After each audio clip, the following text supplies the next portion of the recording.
Welcome to Don't Fear the Weight podcast with your host Vicky Masita, bringing together science and personal experience. Hi guys, welcome to the next episode of Don't Fear the Weight podcast. I am again your teeny tiny titan host, Vicky Masita. I never ever change. And today I am really excited because I have yet again two of my favorite guests on at the same time, which is realistically unheard of, but I'm so excited. Both of them are bearded monsters and both of them I respect highly, not just because of their beards, but because of their knowledge as well. So please say hi to Lyle McDonald and Broderick Chavez. Hi guys. Hey there. Howdy. How are you all doing today? You good? Very well. All is well. Excellent. That's what we like to hear. Okay, so today we're just going to get straight into it because everybody knows who you are from your last podcasts and various other events that you've been doing. And today we are going to actually be talking about nutritional aspects whilst recovering from injury. The reason why we're doing this one is because of the fact that Lyle has written a new book, which is now available for e-download. And I'm going to give the reins over to Lyle to explain exactly why you've decided to bring this book out and what we think we're going to help the general public with. So over to you, Lyle. What inspired you to put this book together first off? It was kind of personal need. You know, I've commented in my other books. People tend to write about their own interests, you know. Psychologists are all crazy. Dietitians were typically overweight. If you're interested in anabolics, you learn about drugs. You know, you want to find somebody that's an expert on low back pain, find someone with chronic back pain. So in February of this year, I was roller skating with some friends. I was inline skating at a roller rink. And just I hadn't skated since 2012, which was fine. And somebody got out of control, bumped into me.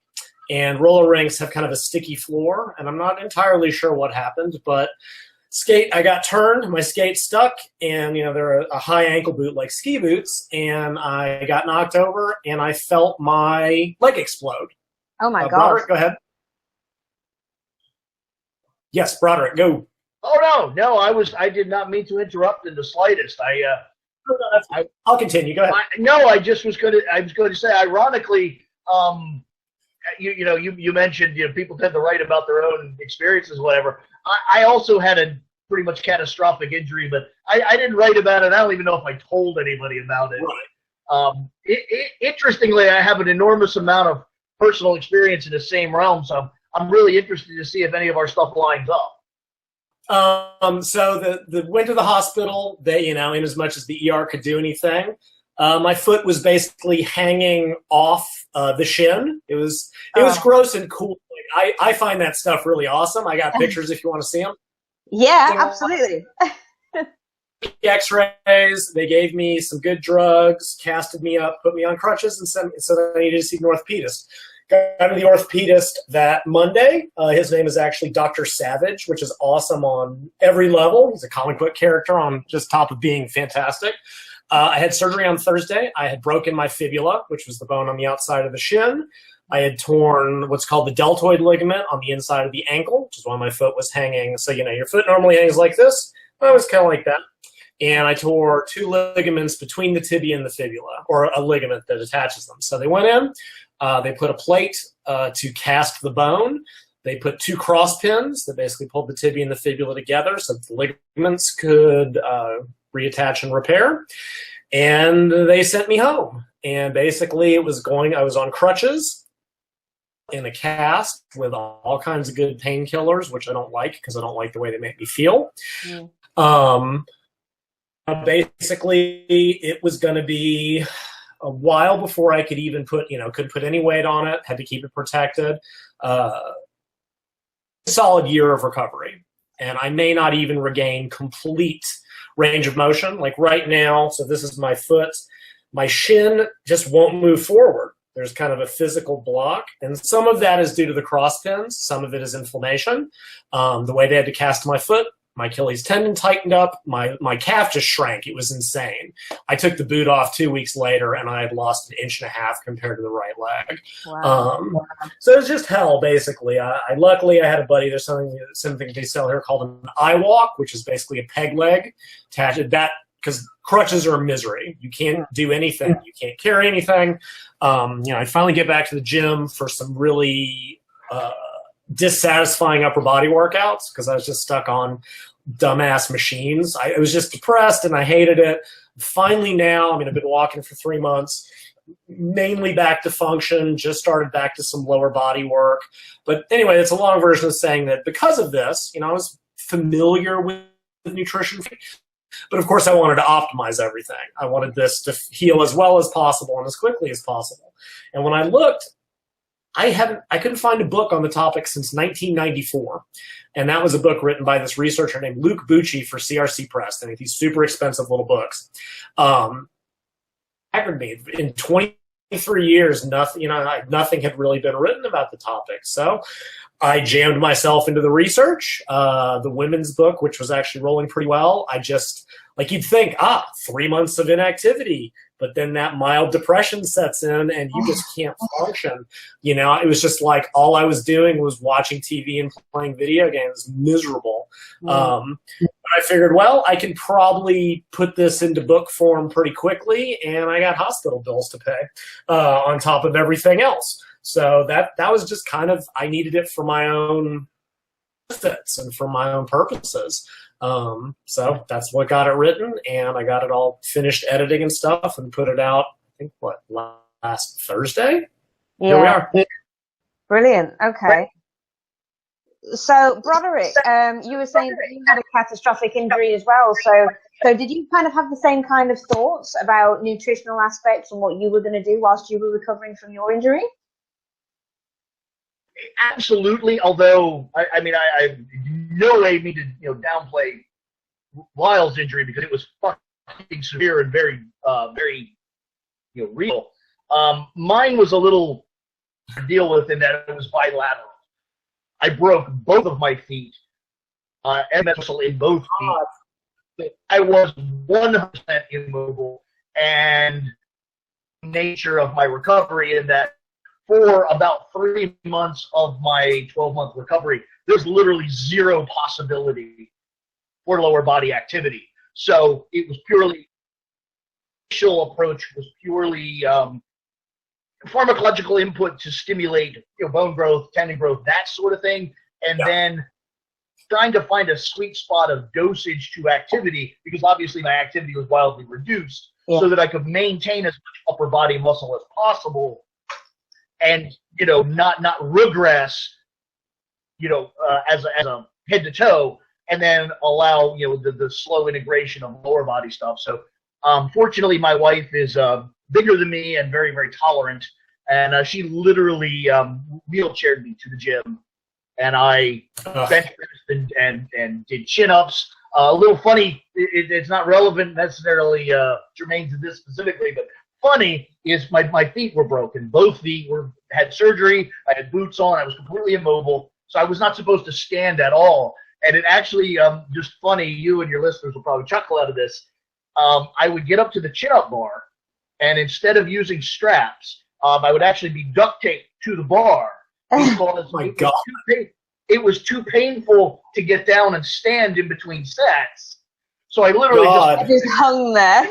Hung there like I was crucified. And then after 90 seconds, I go, there's some more chins. And then I would just hang there. That's how tolerant my wife is. That's amazing. I absolutely love that. Okay, so let's just get right into it then. So Lyle, from your perspective then, what were some of the things that you needed to concentrate on nutritionally wise? The main thing I had to look at first was when you get injured, there's a very stereotyped process of how the injury heals, and it's really interesting because it's almost irrespective of the injury. It's just how the body works. So, there's this initial enormous swelling, and my foot looked like a cantaloupe. Again, I took a picture of it because I'm just, and I just, I put it up on my wall, and I was like, does this look swollen to you? And, here's your normal foot, and this thing is just, bleeding and swelling happens instantaneously. Then you get enormous, and that eventually gives way to what's called the proliferation phase. Basically, something called a callus forms as the tissue starts to reknit, starts to proliferate tissue there. And a problem with that is that frequently the tissue that's being laid down is not as high quality as the regular tissue. This is something I actually learned back in college. So normally like ligament muscle is very like linearly structured. And when you start to get this connected tissue and tendons, ligaments, whatever, it's pointed in random directions, right? We've known for years. Once you've rolled an ankle, you're way more prone to roll an ankle, partly because of the muscles and loss of neuromuscular control, but the tendons just aren't as strong anymore. So figuring out ways to improve that tissue quality is critical for long term. So the proliferation phase goes on for, could be 1 day to 21 days or 2 weeks. And a lot of this depends on the extent of the injury, right? If you strain a muscle, leg extensions, to get back to full recovery. You turn an ankle and get, I think that's a grade 2 strain, a month. In my case, it's a year, and I've been told I may have ankle pain for the rest of my life. Like it's just, so we're looking at, so I'm going to give ranges of days, but realize that minor injuries, super, super quick. Muscle also very quick. The tissue turnover is very fast, great blood flow. Tendons, which attach muscle to bone, not quite as good. Ligaments, very slow turnover, very bad blood flow. Bone is somewhere in the, it's got good nutrient inflow, but it takes forever to rebuild. And then finally, proliferation gives way to remodeling. Now we're laying down proper tissue. That can take, again, months in the cases of extreme.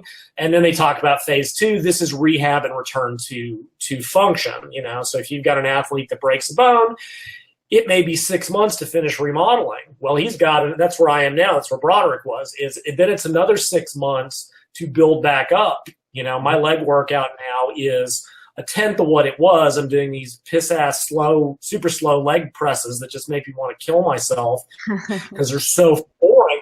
But I have to be worried about the actual, the absolute loading on the bone. And I bring this up because each phase has sort of different needs, nutritionally, supplementarily. And so it's when I talk about this, anything I discuss, and there's overlap, right? It's not like inflammation. These are a continuum that another. So people will want to know about this. There's currently a big controversy about the whole issue of immobilization. What used to be called RICE, like rest, ice, compression, elevation, is now called PRICES. Protection, protect it so you don't run into stuff. Just you have to give it time. I is for ice. That's a big controversy right now. C is for compression, E for elevation to keep the fluid out, and then S for support, right? In my case, I had to keep the foot off the ground. If you have a shoulder injury, you have to put in a sling. That's the support thing. So for years, what was the recommendation?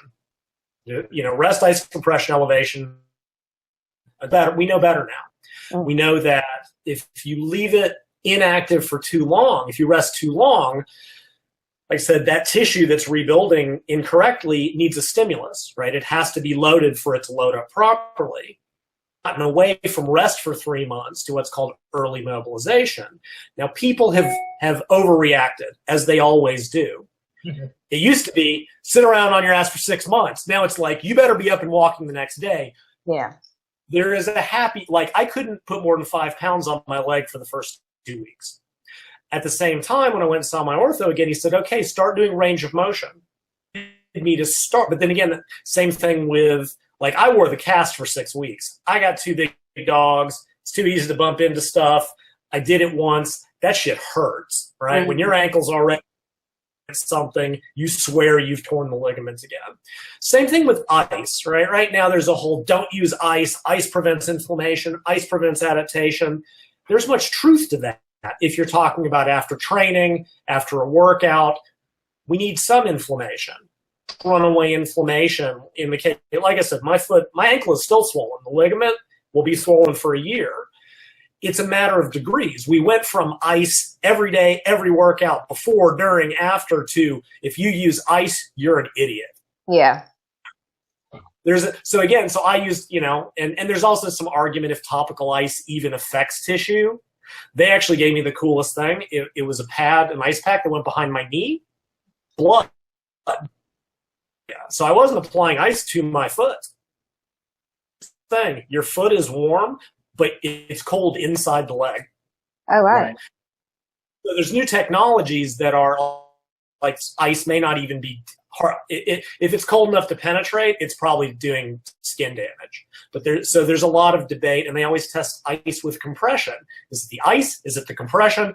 We don't know. But in the earth, this never use ice and rest is an absolutist. It's absolutely wrong. So anyway, first couple of weeks, in my case, I was using all of it. Use components of that going forward. I wore the cast for probably 6 to 10 weeks. It wasn't until then that he actually cleared me to just wear a tennis shoe. Right.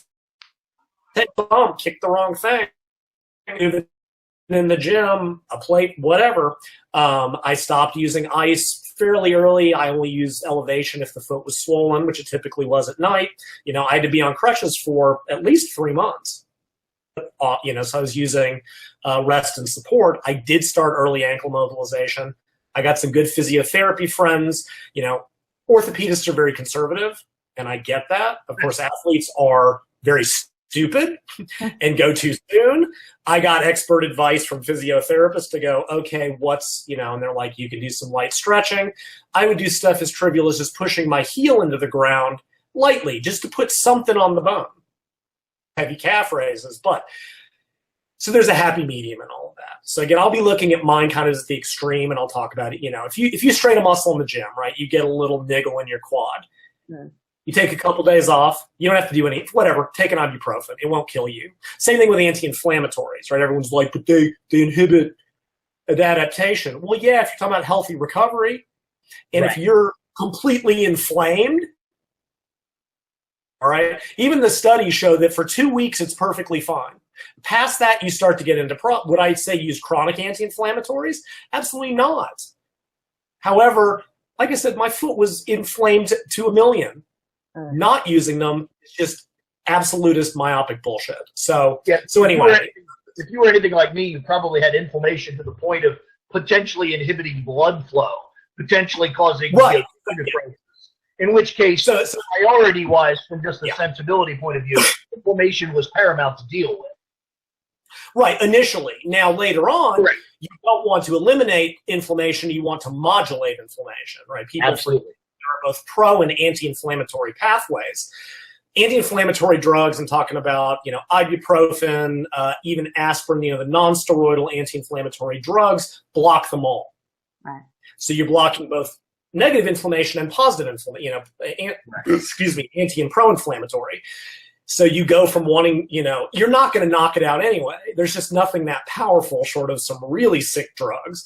After a few weeks, it's more about, and I stopped using, they gave me codeine, Vicodin, they gave me the good stuff, and I don't like the way it makes me feel. So I got off of that within 5 days. I got a high pain tolerance. I sucked it up.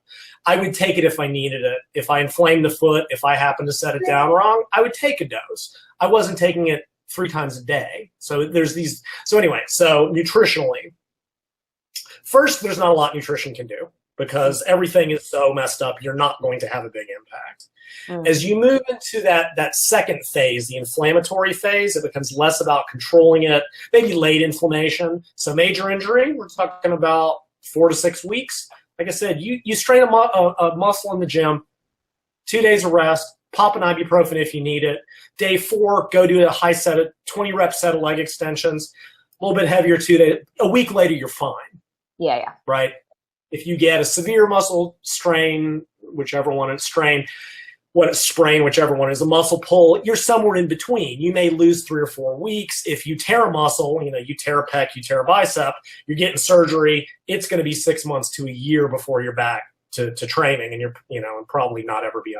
So as you're moving inflammation, the main nutritional factor is going to be modulating inflammation. And there's a ton of inflammatory modulating nutrients, and these are basically all supplements, right? You've got bromelain, which is in pineapple. That's been around forever. Things like acetyl white willow bark, which is natural aspirin. For some reason, have the global anti-inflammatory effect that aspirin does, and I could not begin to tell you why, but that has a different, that can be fish oils, of course. Fish oils are like, anyway, because they they tune inflammation rather than eliminating it. And that's really the key here, is to get enough without getting too much. Curcumin, which comes from turmeric, is another big one. There's some interest in Quadricis singularis. The data isn't enormously there. I think green tea has some mild effects. You know, there's probably, but it's mainly focus on the big picture.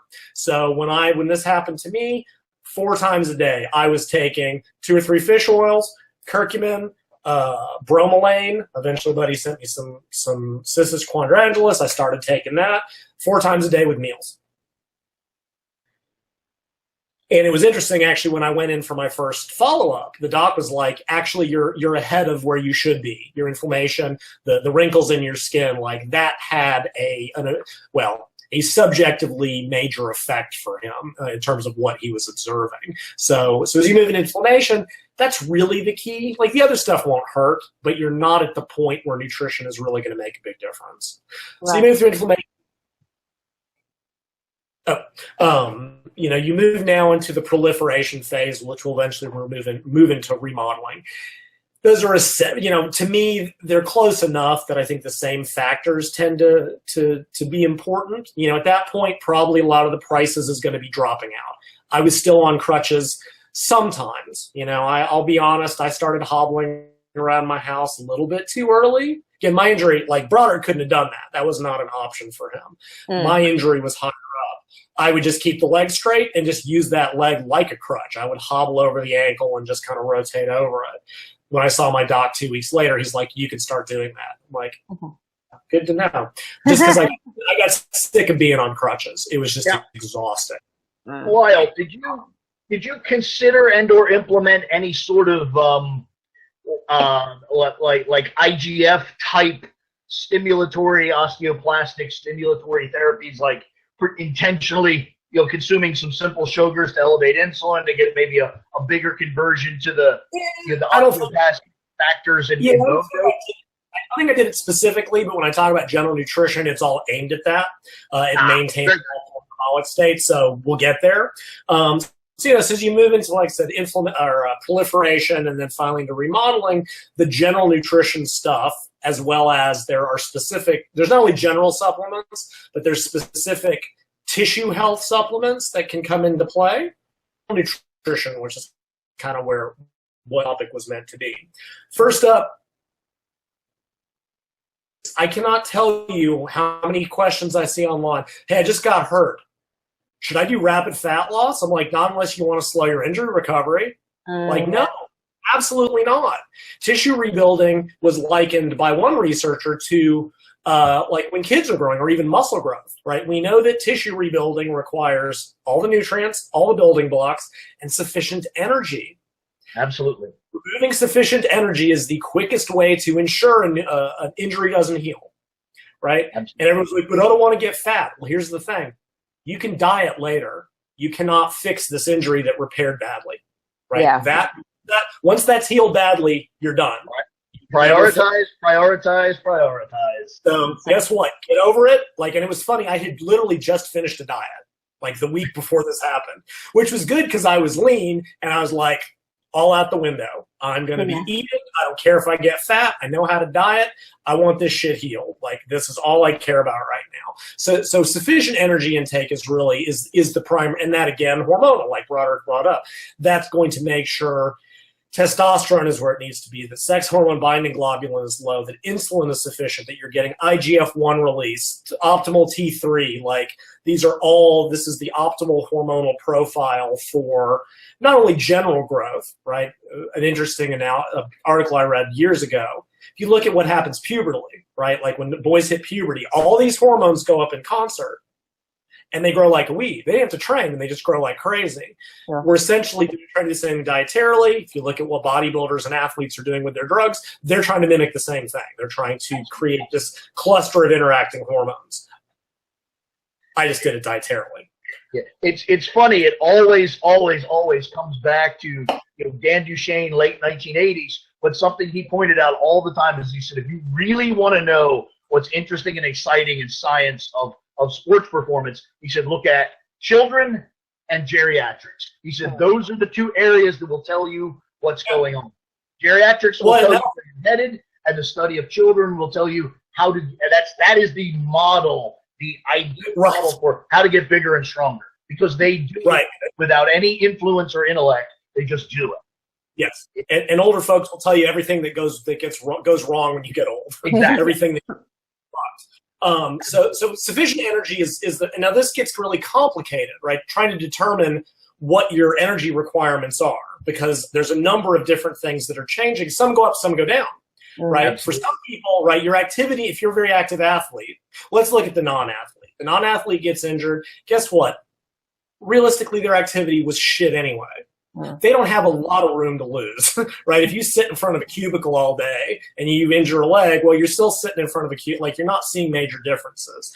If you're an athlete, it depends on the injury and the type of athlete, right? Most athletes, most endurance athletes, most performance athletes have a big lower body component. If they get a leg injury, their training is going to cut by half, by a third, possibly entirely, depending on what, runners that can run in the pool. If you ever want to commit suicide, use the arm bike, the arm ergometer, which is the most boring thing you'll ever do in your life. Upper body ergometer, absolutely. Oh God, it's the worst. It's worse than a stationary bike or the slide board.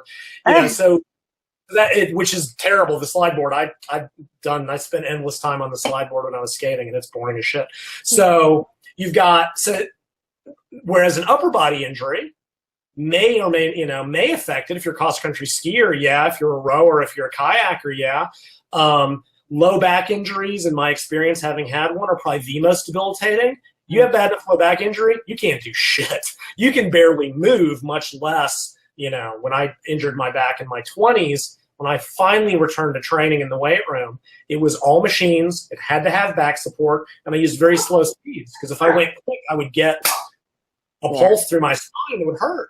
I couldn't do spinal loading. I couldn't squat. I was leg press, leg extension, leg curl. So it depends very much on the injury. I think people that lift have more flexibility. If you're a lifter and you hurt your legs, well, you just go get your upper body jacked as shit. You just go 4 days of upper body work. It's amazing. Guys do that. Getting off topic, I've seen recently 2 lower limb. One was paraplegic. One actually, it looked like he had just had it developed in childhood.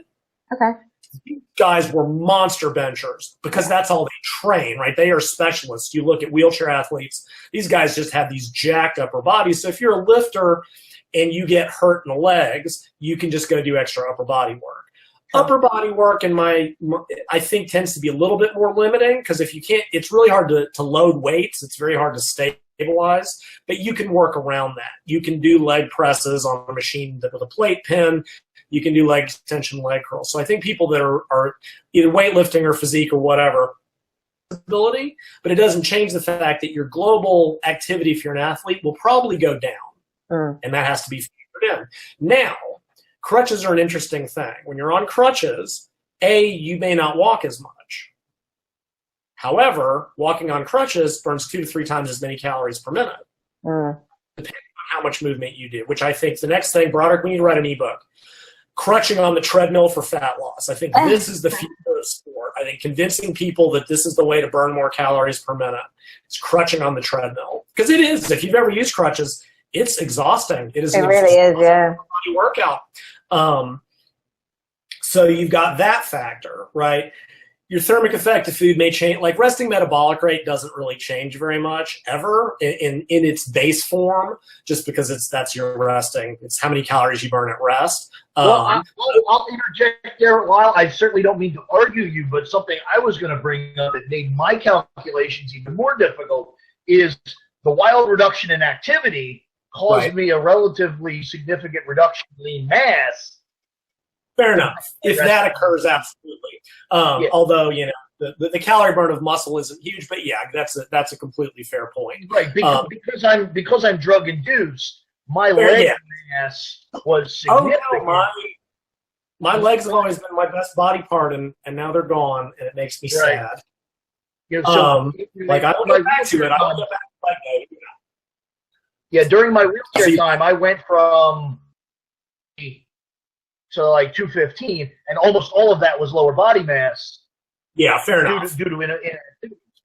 So I had to adjust. Not only did I have to fiddle with dosages and what have you, I also had to figure out how many calories to maintain the muscles I was actually using and how many to disregard for the muscles that I couldn't maintain anyway. Yeah, fair enough. Okay, yeah.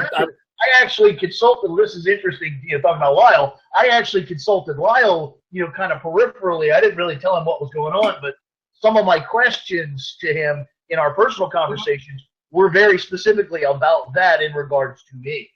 Right, cool. Well, and I believe that there's something that'll come up later. I believe a question I asked you that I didn't really give context on, exact same thing. But we'll get to that when we talk about anabolic. So there's so there we go. Resting metabolic rate. Your activity may very well go down significantly. Go ahead. No, you're fine. And then, again, that non-exercise activity thermogenesis, that non-exercise movement will probably depend on the injury. Again, if it's an upper body injury, you may not see a big difference. Low back or lower body, realistically, you just don't move around as much, especially low back. Those are really debilitating. I just on the computer most days anyway, but I wouldn't go to the store. I wouldn't, because it was such a pain in my ass. I could go, I would use my iWalk, then I'd have to put food in a backpack. Yeah. And then get up. Luckily, I've only got a couple stairs on a one-story house. But, I had once or twice where I had a gallon of milk back there and almost had, gravity's a bitch sometimes, and I almost ended up back on my ass. So, I would just not leave that. I would try to limit leaving the house to twice a week and do all my errands on those days. I had to rent a car because, of course, I drive a stick shift and was trying to, my left foot, thank God my right foot wasn't injured, but my left foot, technically, I could push a clutch, but it's hard in the boot. It was just, I'd have to switch from the boot to a tennis shoe back to the boot. So I just didn't leave the house. And I was either at the computer or I was laying on the couch. So my NEAT, such as it is, probably went down. So there's another possible component where energy requirements may go down. However, now they go back up because there's something called a stress factor. The stress factor represents this hypermetabolic state that occurs because you're laying down new tissue. Right? And again, we look at growing children. Growing kids need more calories per unit weight than adults because not only do they have to cover daily energy requirements, they're growing like weeds, right? And look at teenage boys. They don't even know why. I need 6 sandwiches for lunch. They're just ravenous. And it's because they are synthesizing new tissue. That can range from about 20%. I've seen some numbers up to 50%, although that tends to be massive invasive surgery. Burn injury can actually increase metabolic rate by up to 100%, which I think is a whole new way of burning in the cuts, which I realize is just a classless thing to say. But, again, burn injury for fat loss, I think we got some potential there.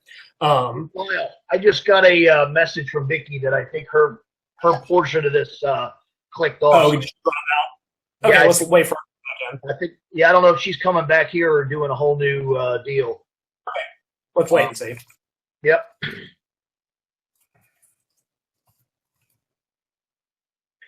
You know what, out of all of this, what was the biggest challenge for me pharmacologically is they kept giving me blood thinners because of the inactivity. Oh, shit, yeah. And then I kept taking anabolics to counteract it. So toward the end there, I was on a near fatal dose of Coumadin. Oh, my God, what a nightmare. It was hysterical. The surgeon, she was just like, I don't understand. She's like, I've never seen anybody clot up like this. She's That's funny. Did you tell them that you were using or not? Some of the medical professionals I dealt with knew, and some didn't. The surgeon I dealt with didn't just because she was fucking clueless. She was a fabulous surgeon, but she had zero real-world knowledge of anything. Actually, I wasn't going to tell the story, but I'll tell you real quick. Are we still here, guys? Oh, yeah, okay. All right, we'll come back to that. Yeah, we'll go back wherever you want to go. All right.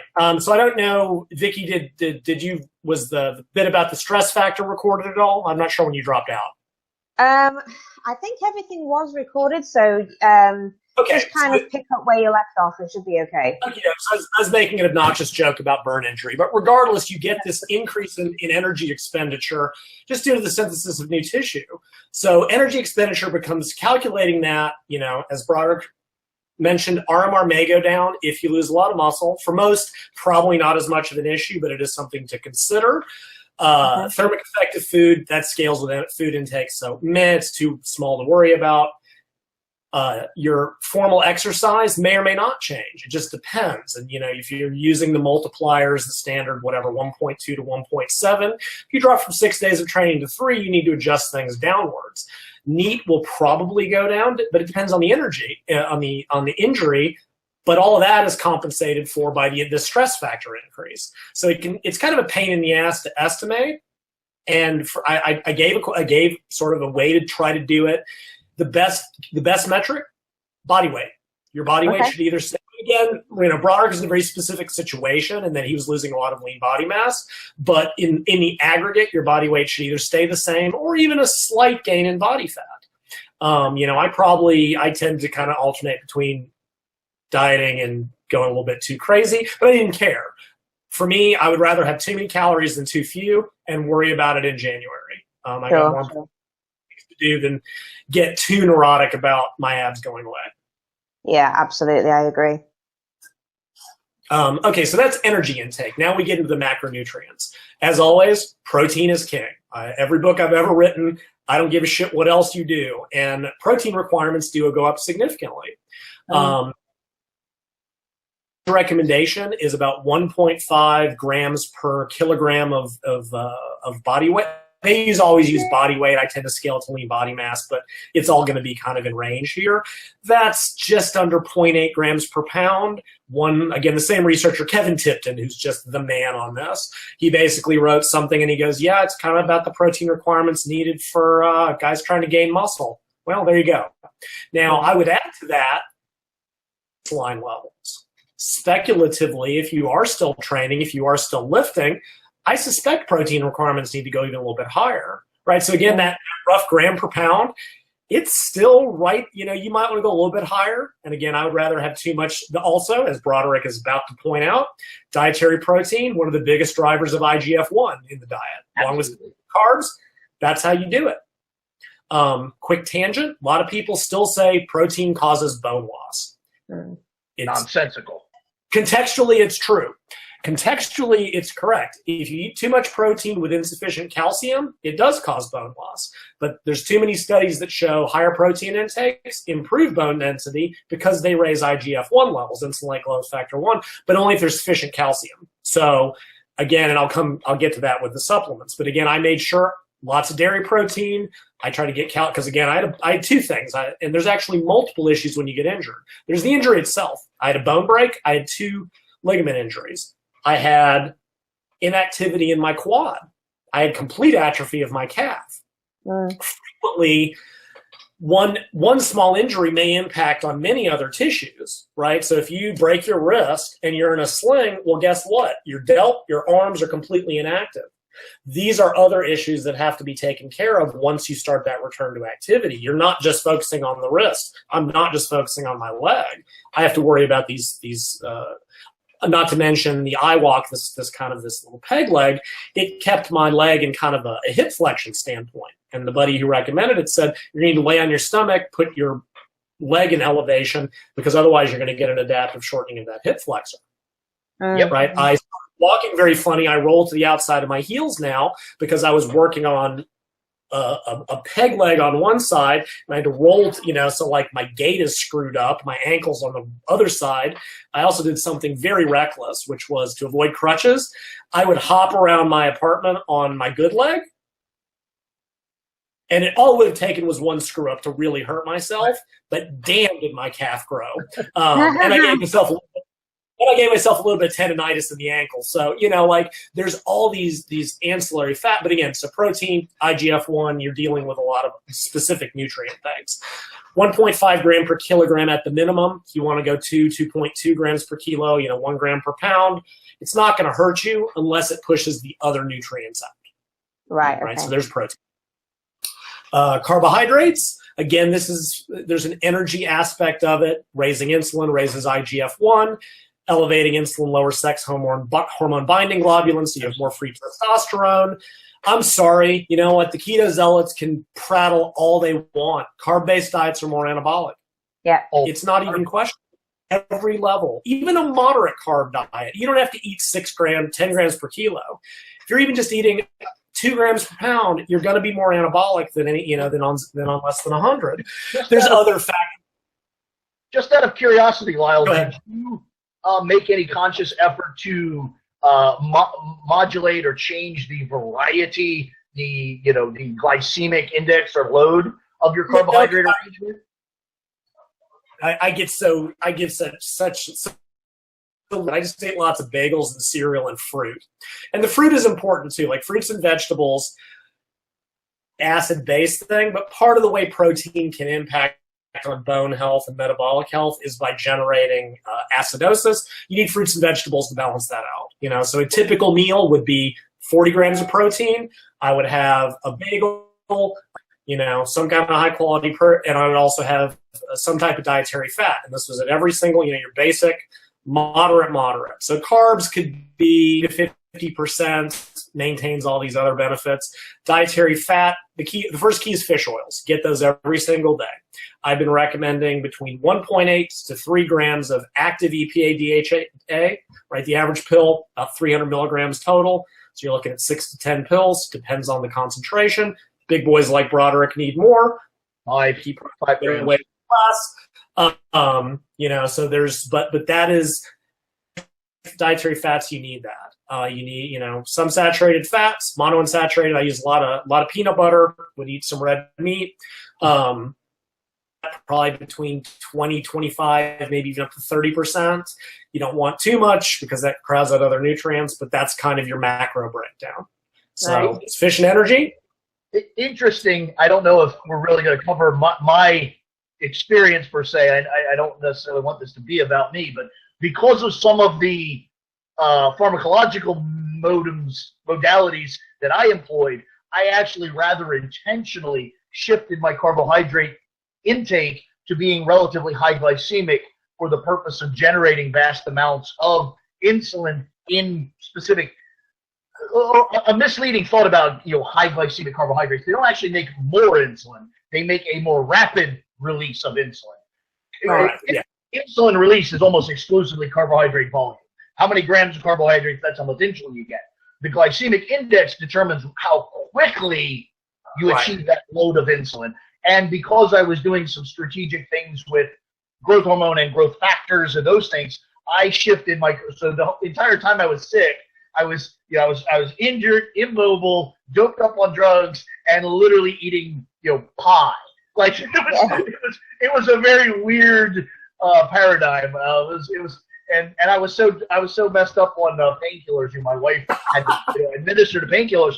In moments of lucidity, I would literally write myself notes. So there was like Post-it notes all over the place, literally like with things as stupid as "eat this at 2 o'clock." Like it was insanity. That's crazy.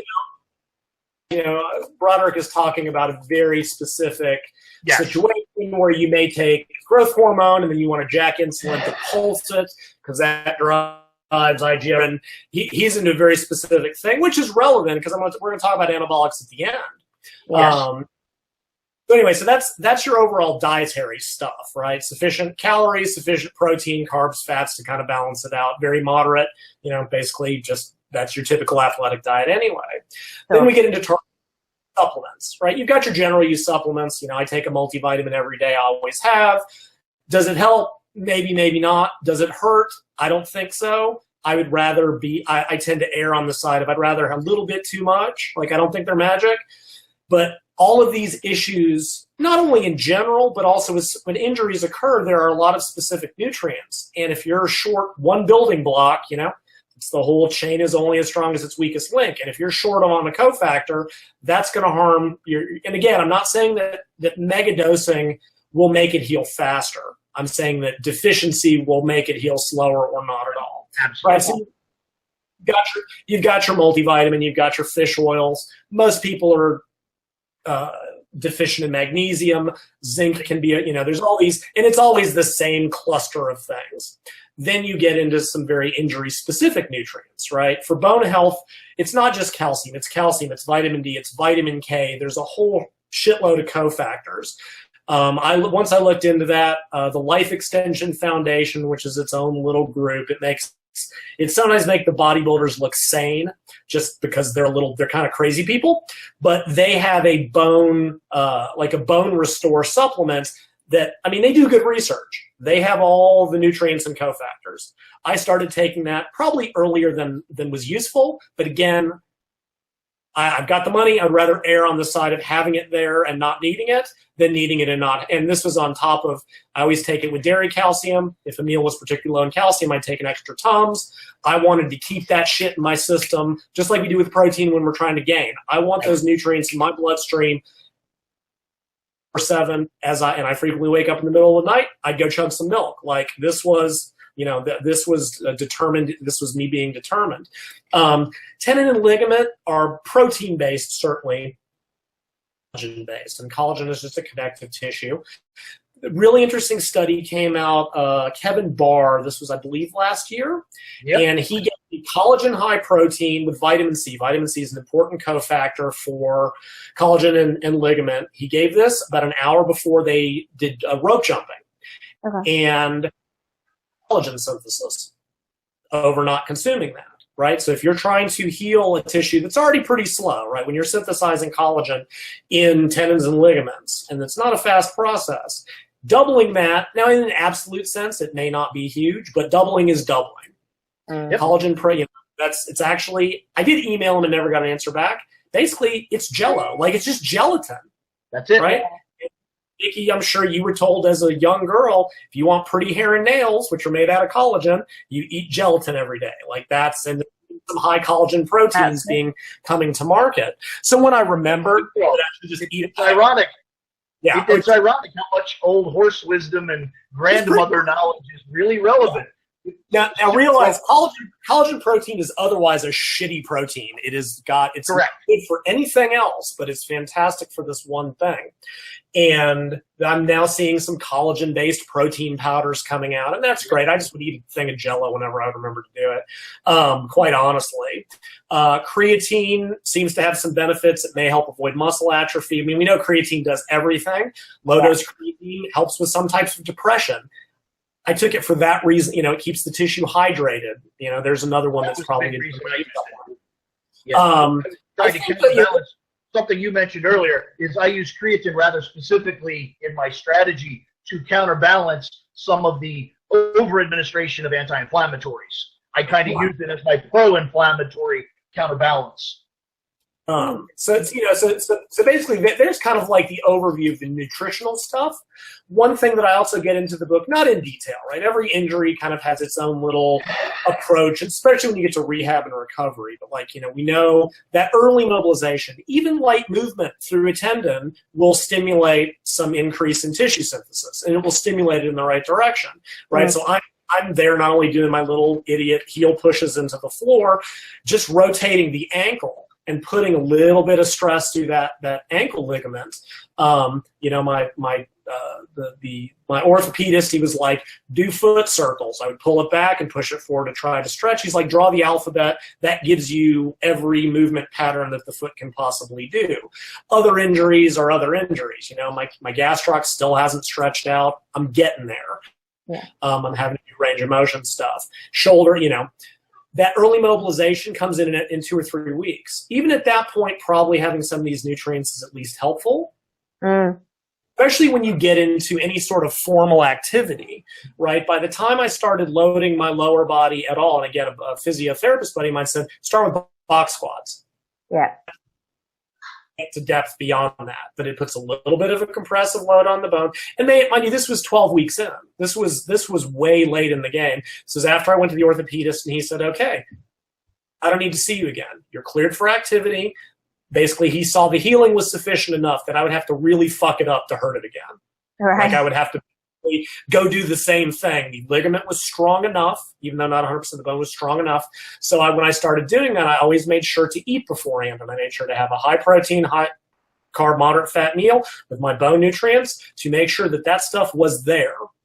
Because, that was what Kevin Barr's study showed. If you've got it there ahead of time, that it synchronizes with the activities. So any supplements you're taking, if you're rehabbing a ligament or a tendon, then you want to take that high collagen vitamin C protein about an hour before. If you're working on muscle at the same time, you need the amino acids for growth. We've known this forever, that you need them around that training workout, because that's what drives the stimulus, turns on the growth, the nutrients, and the energy provides. So that all, and I don't get into real details about this because I can't about every injury. It's more generalities, right? If you're training muscle, weights.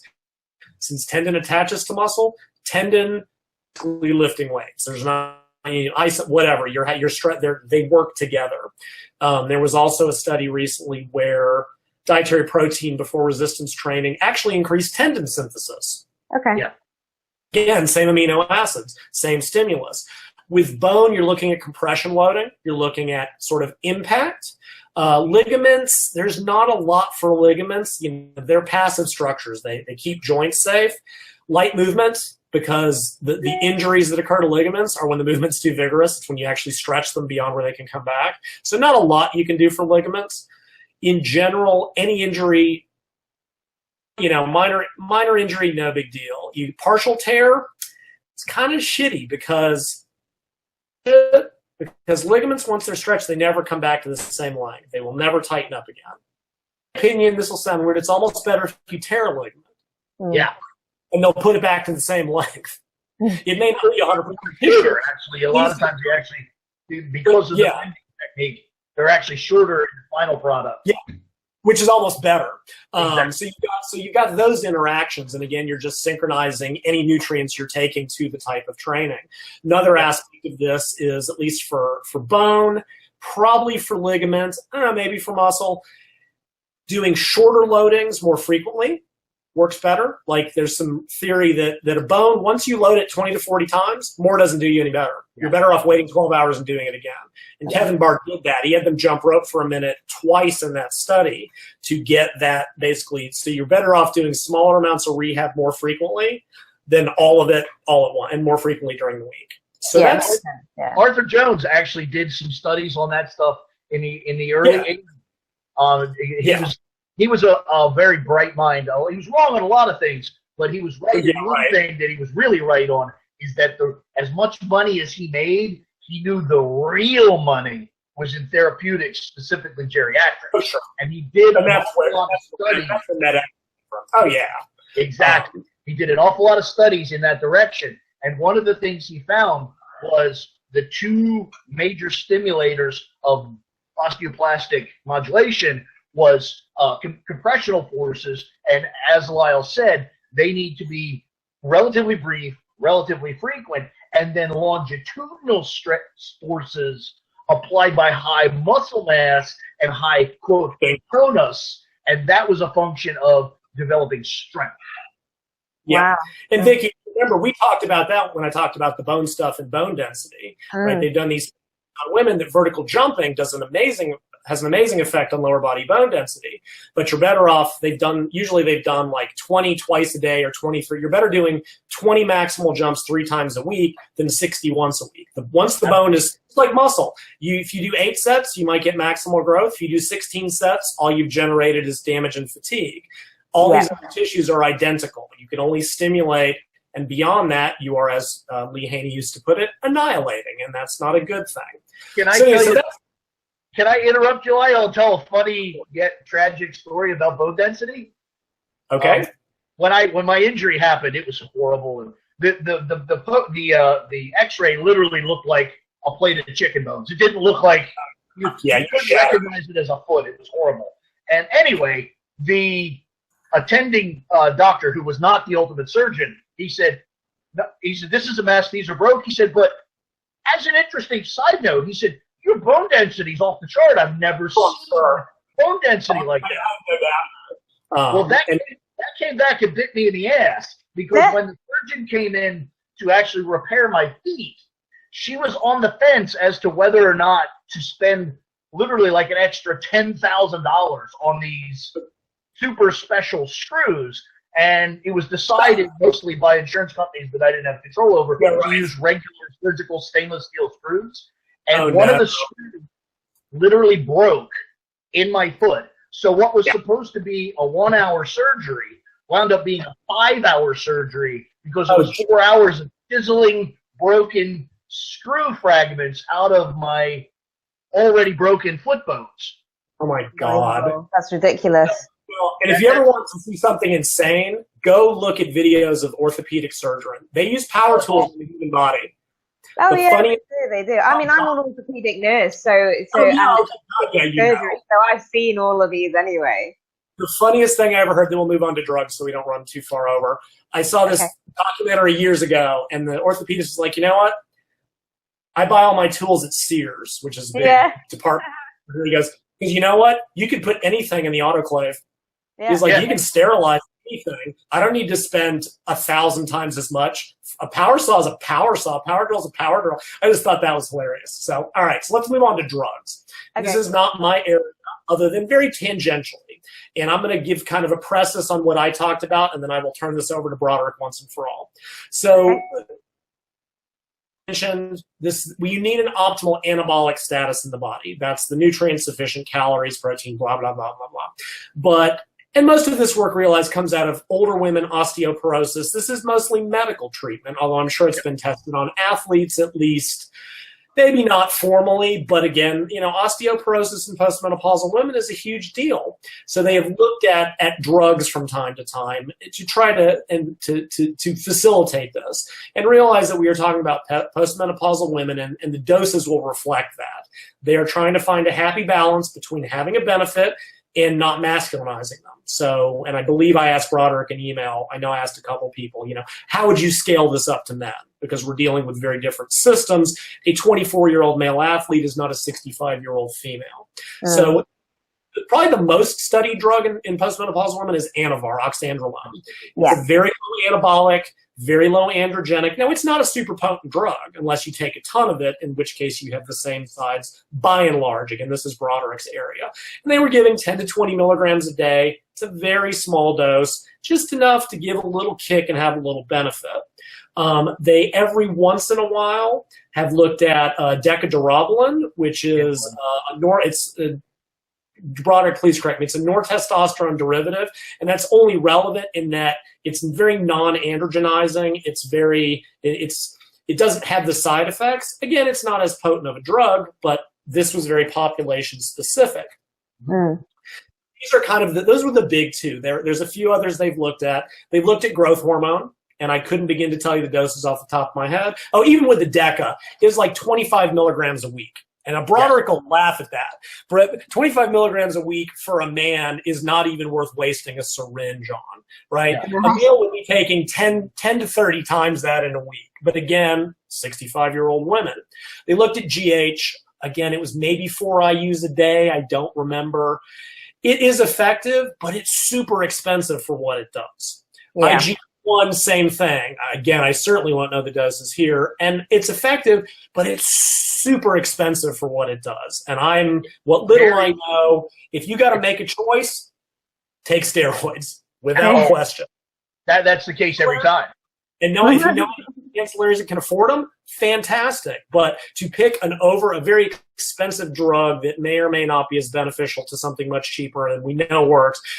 So those are the big four that have been studied. There were two others I just want to mention obliquely. This is something that is only popular in internet lore. There is no human research. I mention them for completeness.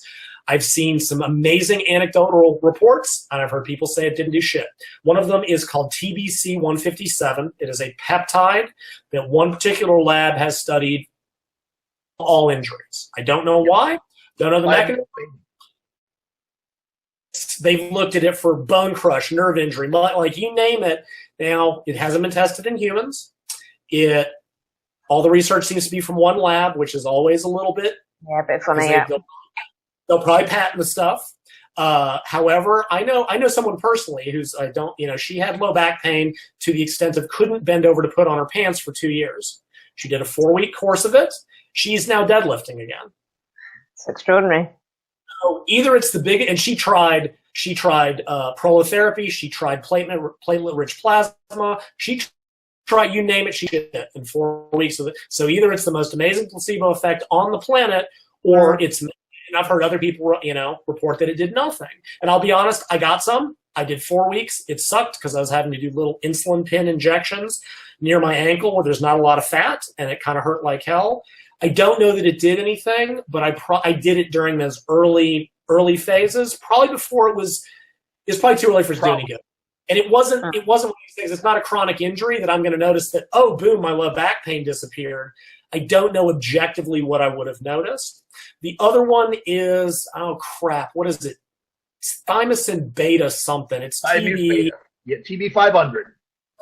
It's another TB 500, thank you. It's another compound. Again, no animal research. The bros are generally reporting that it's good. And I'm going to stop and turn it over to Broderick. Oh, no, I didn't mean to interrupt in the slightest, but specifically I used thymus beta. I used a pretty whopping dose. I used 500 micrograms twice a day, Monday through Friday.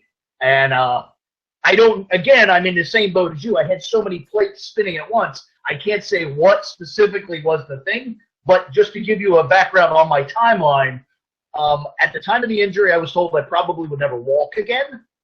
After the surgery, I was told you'll almost certainly walk with a limp. You'll never squat or deadlift again.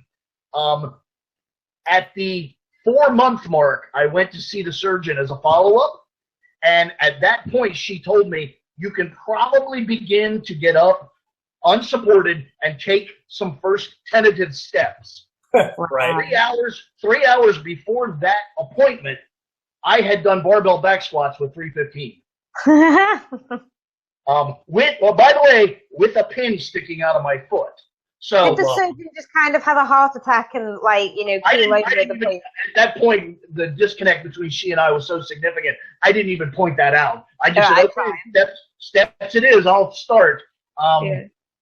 Now, something I was telling Lyle off air when this whole thing started is I'm happy to talk about drug use in regards to recovery, but I also want to point out what a absolute shit mess it can be and how dangerous it can be.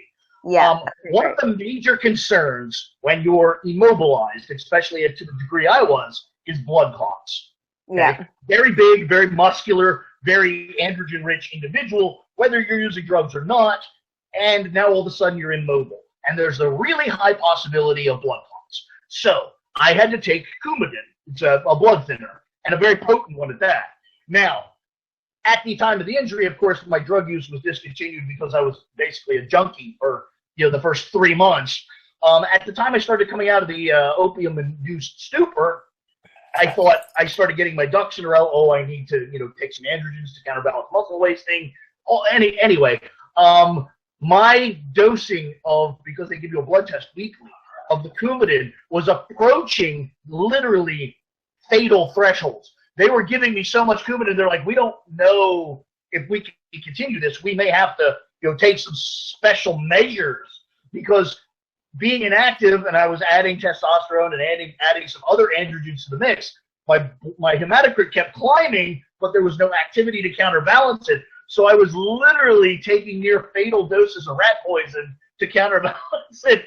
It was really a tenuous thing. Made a lot of rift between doctors and I, because they just couldn't understand what I was doing or how it was happening.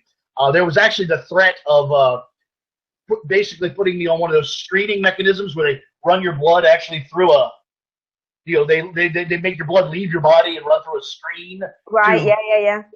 Yeah. So that's how far you can take this, folks. So everything I'm about to say is purely for entertainment purposes. It's not medical advice. Please, kids, don't try this at home. No, don't try any of this at home. But the number one thing I did first was, of course, try and get a handle on how much anabolics could I practically utilize, not take, but utilize, maintaining a measure of health based on the inactivity, but then also maintain a measure of support for this artificially created muscle mass that I was carrying.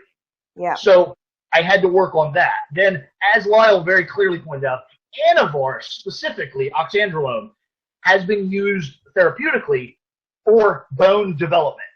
It is partly because it's a low-impacting drug systemically, low vascularizing, low other things, but it also seems to very specifically upregulate some of the osteoplastic growth factors at the liver level. No one has any idea why, but there's a lot of things that happen in pharmacology that just kind of happen, and nobody knows why. That's one of them. So, of course, Anavar was used as in that anabolic, matrix to generate growth. Now, two other things I did, as I mentioned, I used the TV500, partly because it's one of the lowest cost angles to go. I think I was only spending something on the order of like $20 a week, whereas I could have spent on some of the more exotic things much more. I also used growth hormone. Again, that was with a dietary strategy of very insulinogenic environment to create a high level of IGF-1. Now, granted, that's not the most efficacious maybe for bodybuilding, because on a body composition level, it also is relatively pro body fat accruing. But I was looking for the growth factor specifically. Can I just ask you before you carry on there, Broderick? You were talking about having a high glycemic load or a high glycemic index dietary intake with that. Yes. When you were having that, were you having those simple sugars on their own? Because obviously if you combine something with the protein or fats or anything like that, it's going to change the glycemic load of that. It does. It definitely does, but as Lyle very clearly pointed out, also conjunctionally to this, it was very important to have that load of amino acids and some high quality fatty acids. So the answer is yes. So I was getting a bolus of protein, a little bit of fat, and then a relatively large bolus of sugar. So it wasn't as fast as just drinking Kool-Aid, but it was relatively faster than my typical diet, which was white rice and above, brown rice, what have you. So basically I turned the table and made it white rice and below. Right, so okay. The most complex carbohydrate I was taking time to consume was white rice, and then everything else was measurably more simple, more readily available from there. Okay. And just to kind of interject, one thing that you see happen, Michael Colgan used to write about this stuff. Like, you can get so far up your ass trying to synchronize this stuff. You're like, okay, I'm going to have a protein meal, and that'll do this. And then 30 minutes later, I'm going to have a high, because then we've got the GH going to the liver, and I want to meet the GH with the insulin. I'm going to drink my Kool-Aid with some dextrose. Like, you get so far up your ass that you lose the picture. You lose the forest for the trees. Yeah. And, even with drug, Broderick and I have talked about this. There are probably benefits if you're an elite pro bodybuilder to trying to, okay, I'm going to put in my growth hormone, be in the liver, because then insulin goes and stimulates the production of somatomedins. That's great if you're looking at that level, but it's, like you said, priorities. Right. It won't work if your diet sucks. You have to have the nutrients, you have to have the energy, you have to have all the building blocks, you have to have the stimulus. The anabolics are simply facilitating and accelerating. Now, probably with the postmenopausal women, it was just to do something. But if we're talking about an athlete trying to get back to where they were as soon as possible, and if you look at the cover of my book, that's on top of making it look like a benzene ring, which I'm so depressed that nobody has noticed this. I worked so hard the chemical structure, but like this central, like, it all ties in, like it all factors into everything, and this is a complete matrix of things that need to get done right. Okay. You are going to be the high priest of the Church of 17. I'm sure of it. I'm sure you're going to be. Keep going, Broderick. Well, I mean, that's a vague assessment of things. Interestingly, something you said there is, in terms of it can get so complicated it's almost impractical. That's absolutely real, but keep in mind, barring medical appointments, I literally didn't leave my home for almost 6 months. So I had a measure of kind of laboratory environment that other people just could not possibly have. Right. You also, there's you have to know how all this integrates, which is a whole different picture. And let's just be honest, athletes are obsessed, and maybe they'll be willing to do it. But I do think you start getting to those incremental improvements, like you get the big picture stuff, and then you're adding 5%, and then 1%, and then 0.5%. And it can matter under certain points. I mean, there are rehab protocols. They've had elite athletes completely destroy a ligament, and they've got them return to play in 2 weeks. But these are $1 million athletes, and they get $1 million rehab. Yeah, right? tell me about it. Yeah, that's different. So people stuff, and they're like, oh, well, they put them in, like, they'll use they will cryo the shit out of their foot and then make them do activity so that they can get the movement without the inflammation. But these are physiotherapists that know what in the hell they're doing. Yeah. And people, and something I didn't address or that's worth talking about, because we're all athletes. Athletes are crazy. We both know it. We all know it, all three of us, is that even with the early mobilization, even with the return to activity, yes, you don't want to wait 3 months to start movement. But if you start early, too early, you may re-injure it. You may injure it worse, right? You don't move a bleeding anything, right? We know. If you're still at the week mark and there's still severe inflammation, you don't go try to do stretching. You don't. But athletes always want to get there sooner. And I was very guilty of that. Right? You've taken 4 weeks and you're almost healed. And now you get hurt and now you go right back to, or worse, right? And now you lose, for not waiting 1 week more and waiting 5 weeks, now you got to wait 10 or longer if you make it, or permanent. You can make this stuff permanent. The best piece of advice I ever got was from my first mentor, who said, wait until you think you're healed and then wait another week. Yeah, and exactly. There's truly no better advice, because athletes are just their own worst enemies. Well, I'm gonna elaborate on that. First, I want to add 2 other quote drug protocols that I added in there, and these were purely my evil genius intellect working way too hard and doing things that they shouldn't. I actually took exogenous elastin and oxytocin, which are very hard to get and very experimental. And I took them for the purpose of trying to maintain hip and leg mobility during my mobility. And it actually worked to the point of absurdity. When I went back to squatting, my hip mobility was so radically exaggerated, and I didn't have the ankle flexibility. And the first time I tried to squat, I literally fell right on my ass because my glutes didn't engage to catch me, and I literally just flopped like a toddler. And I had it just broke, and my feet were on the ground and my ass was on the ground simultaneously. That's funny. And so you can take this shit too far, and I did. And as Lyle was saying, I very much, again, being the pharmacology guy, I was literally strategizing, growth hormone, carbohydrates, and amino acids this is my window of maximum anabolism. And then I was actually taking Vicodin so that I could rehab pain-free under the maximum anabolic environment. So I was literally medicating the preparatory situation and then blunting my my pain receptors and then training like an asshole. Right. And I'm glad Broderick says training like an asshole, because that is not a good idea. Like, that is exactly what I did. Clear.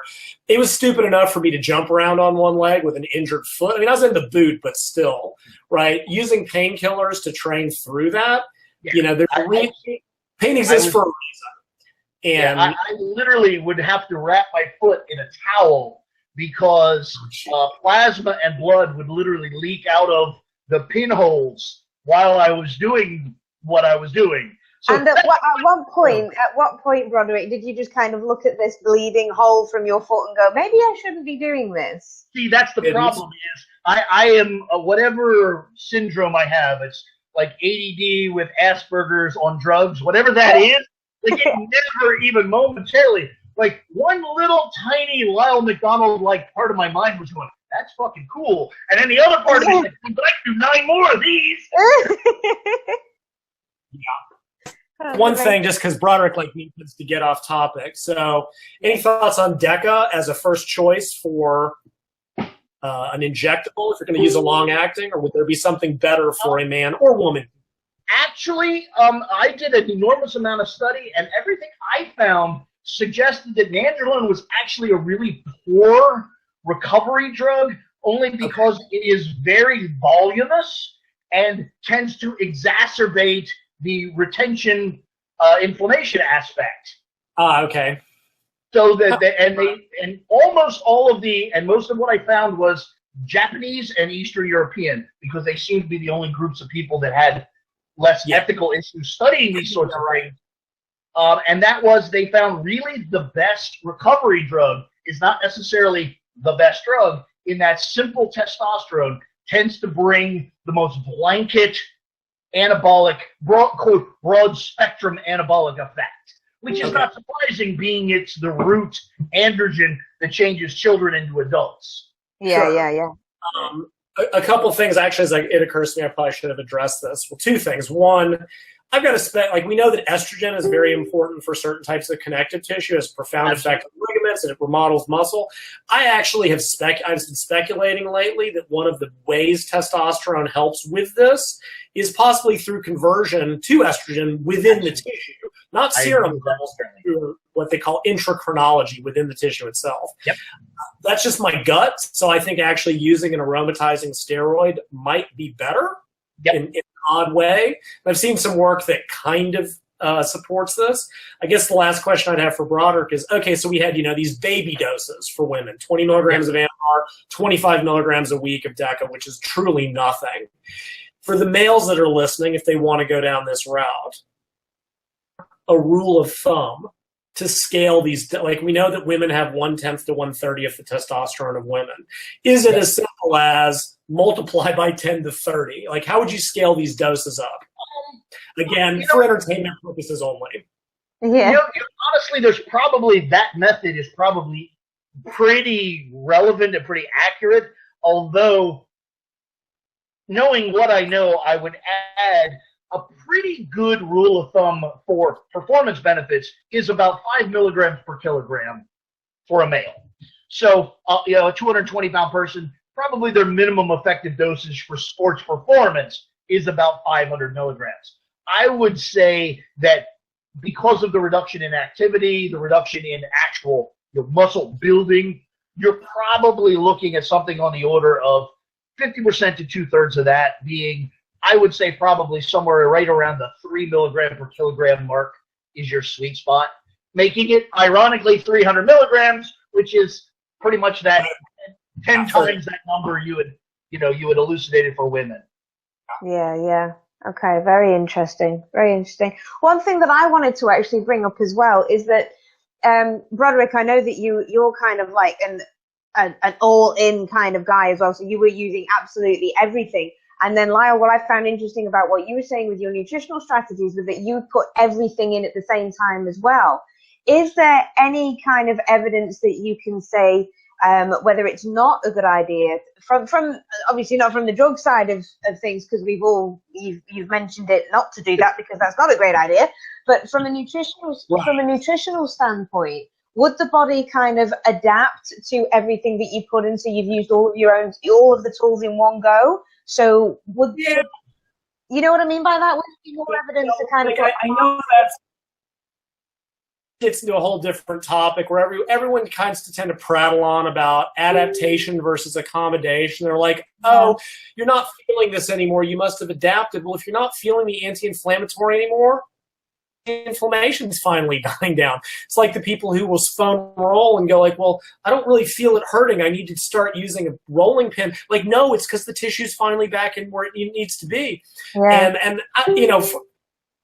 this in the book. Like, I have a couple case studies of a real easy, mild muscular strain that's, a week, like we talked about. And then I did my own, which lives at the other extreme, kind of like Broderick's did.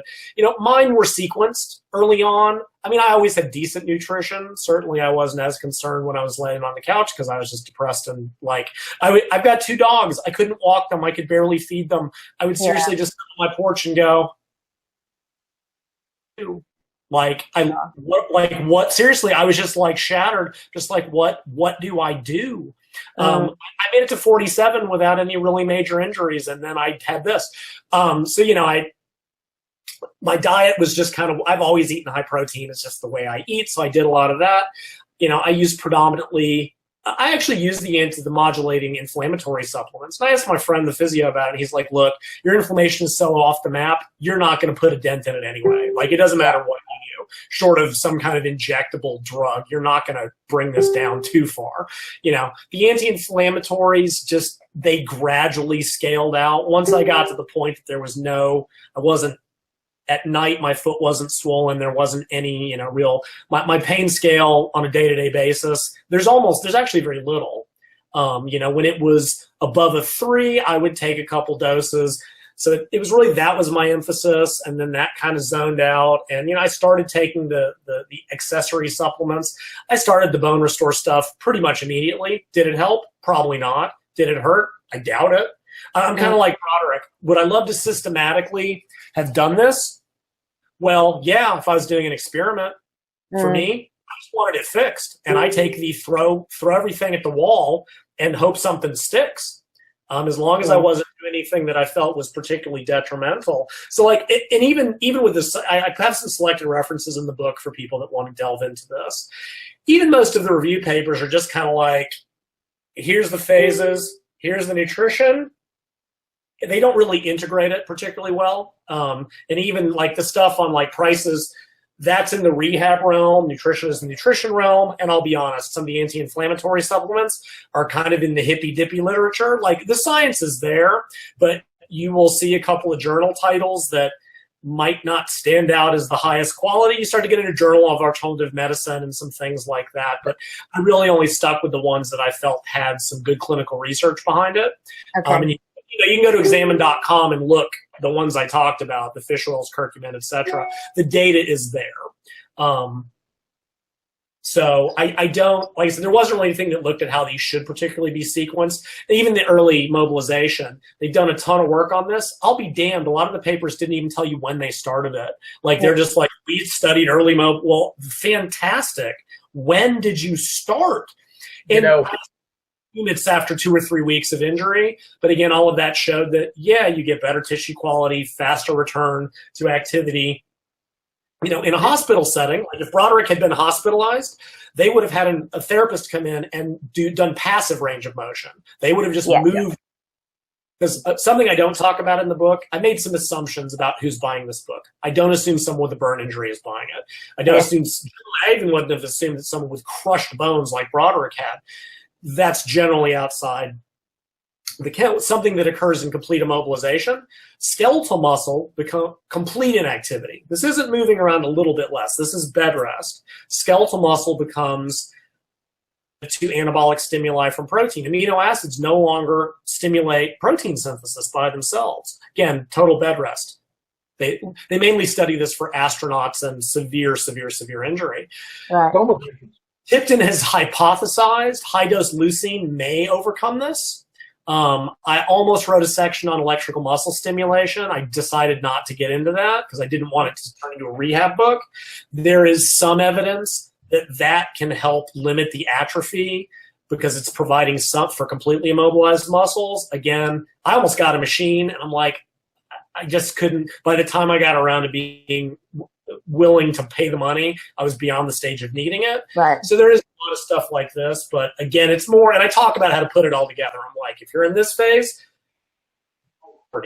immediate post-injury, protect and keep it elevated, keep the inflammation under control. When that goes away, we want to mainly modulate inflammation, protect as necessary, good nutrition. As we move into proliferation, the inflammation is starting to come down. You can start to cut those back. Again, the nice thing about these nutrients, they don't eliminate.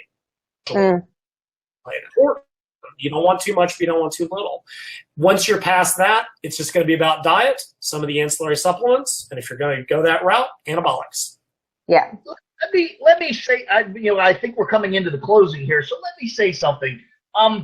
Despite Lyle's perceived persona of being so bristly and quote, difficult to deal with. And by the way, I've never noticed that for a moment. It's only with people who deserve it. He's been exceedingly kind, in my view, to the medical community. My major theme as a trainer, and I fucking hate the word, but as a guru, is the very opposite of where the medical community, at least in the United States, is, in my view, is everything is incredibly segmented. I am a surgeon. I am a rehab guy. I am a general practitioner. And there's zero fuck crossover, and nobody knows anything like, oh, once you leave me, you just do some shit. I don't know what that is.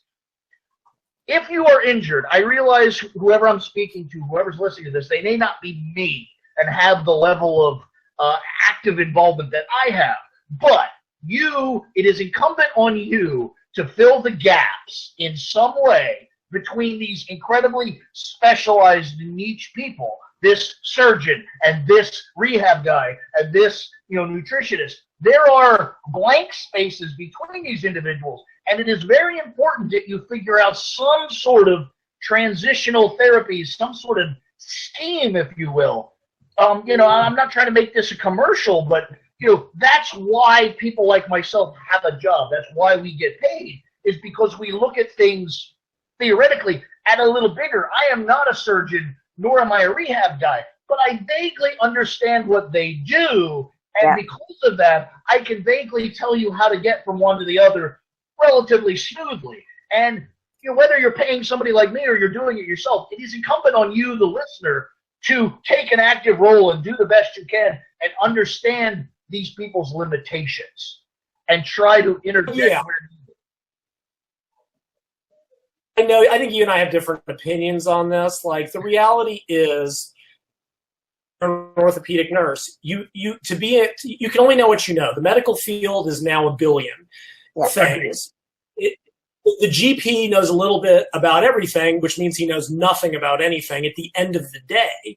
An orthopedic, even with my physiotherapist friend, I was like, this is what the ortho told me. He goes, look, orthos, they're very conservative and they don't care about muscle. They don't. Fair enough. Now, Broderick sees that as these shitbags need to get it together. I see it as the reality of the world we live in, right? You cannot know everything about everything.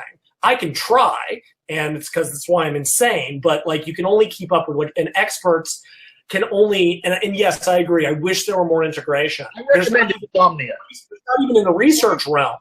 If the endocrinologists, the dietitians, and the behaviorists would just get their shit together, we could probably figure this out, but they don't. They're too isolated.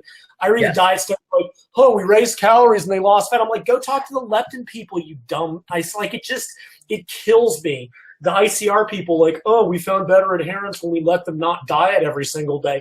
Go talk to the social psychologists. Like, get it together, people. And same sort of thing. Like, my orthopedist, he cares about the bone healing. The conservatism also comes out of reality. You're an athlete. You're presumably have some degree of, now, of course, athletes are some of the dumbest people on the planet in terms of themselves. They would never let someone they coached or knew do this, but I pushed it a little early. Broderick pushed it a little early. You would push it a little early because we think we know better. This is why I had two experts that I was like, this is what's going on. I let them, because they could be objective about it. But remember that the average ortho is dealing with the average person. If he gives them an inch, they're even dumber than athletes. They're not dumber. They're ignorant. They don't have the background. Intelligence is a matter of not knowing what you don't know. And if they say, oh, you can start walking a little bit, this person will go walk for 8 hours and be like, why did my injury not heal? They have to be conservative. And I get that. And I think that's Broderick and I have a little bit of a difference of opinion. And I think we lost Vicky again. I'm just being hearted. No, I know. I do think. I think she fell out again. Her thing is from. I see a frozen face. I think probably the next step is just a wrap up anyway. Yeah, no, I agree. We've pretty much covered it. We'll wait for her to get back in. The really funny stories from my injury is from my wife, because there's shit, because of morphine induced delusions. I don't remember an enormous amount of the ridiculous shit I did, but apparently I did. I mean, I've got a high pain tolerance. I only took the Vicodin to sleep. I just don't like being loopy. I think the funniest story for mine, the doc was like, look, you think you have a high pain tolerance? You don't know. He's like, you don't. He's like, I'm going to give you the Vicodin prescription. I want you to like load the system because it takes a little while. He's like, you don't have to listen to me, but don't call me at 3 a.m. complaining. I'm like, no, Doc, I know what I know. The funniest, this didn't really. They gave me a nerve block. They basically numbed my the nerve in the leg. And he was like, you're not going to feel anything for 24 hours. Your leg is going to be numb. For the surgery, they gave me a nerve block, and they were like, your leg will be completely numb and completely, and it was weird. I would sit there and I would touch the toes or have someone, I couldn't feel anything. I'd go, move your big toe, like nothing. And then he's like, at 24 hours, it'll wear off. From 0 to 11, I felt ping, excruciating. Like, it was like that. My pain went from 0 to 11. It was That's awful. so funny. Anyway, Yeah, I know we lost you a little bit, Vicky. Roderick, I think it's time to wrap this up. I think we've covered all that there is to cover. So if you've got any follow-up or last thoughts. Can't hear you. Turn your microphone on. No? Is there a way to message on this thing? Yeah, there is. Yeah.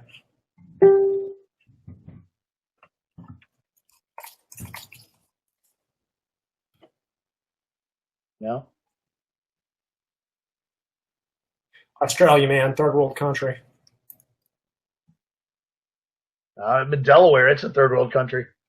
Yeah, yours was kind of breaking out a little bit. I'm in Austin. We're big tech cities, so we've got lots of good internet. Infrastructure. You're your own country. Yeah. Pretty much. I saw something came around. It was like, what every state in the country hates, and Texas was like, The rest of the country? I'm like, bullshit. Texas hates anything that isn't Texas. Which is only funny because it's true. Yeah, we can do that. Do you want like a little sign off from us now and seam it all together? Yeah. Yeah, that's what her message says.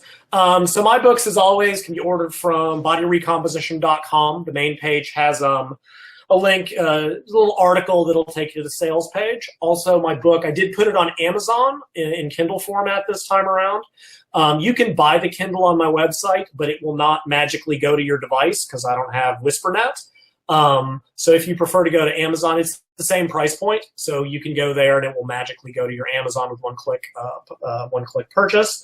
I also put it on Smashwords for all the use that's gotten me because Smashwords appears to not. But yeah, so my website, bodyrecomposition.com or Amazon is where you can find the new book. And anybody that needs to reach me can do so through the TeamEvilGSP website. Although, if you got the choice between me and Lyle, go read and buy Lyle's shit. It's way smarter than mine. But anybody that needs to get a hold of me or any of the social media stuff or any consultant packages, www.TeamEvilGSP. And all of the associated social media stuff is also TeamEvilGSP. And just to close, I'd like to thank everybody for listening and thank Vicky for having me. Vicky.